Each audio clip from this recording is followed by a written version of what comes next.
संग काटा तारे चानी लगा के मच्छरदानी रजऊ। मने गा के मछरिया भगाइबे करे हां मत गा चुप ठीक से धार। हाँ ओके ले लिया ना।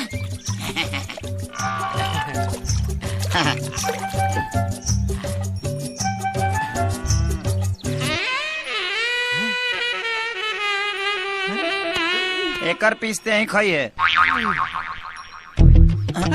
पार्टनर लकी तो तीने गोइल बड़ी सा। बाकी गरे कहाँ गई?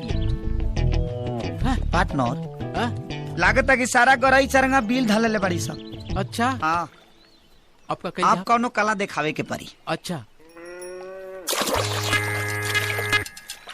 पार्टनर मछली पकड़ना भी एगो कला है। अच्छा सबको नहीं पता है ना बाबू। हाँ नु दिखावा दिखावा दिखावा कला दिखावा।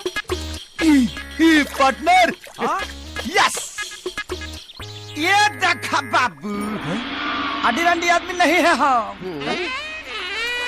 वही रहा देखा इसका बड़ा है। तका तू ही खाली जाना तारा।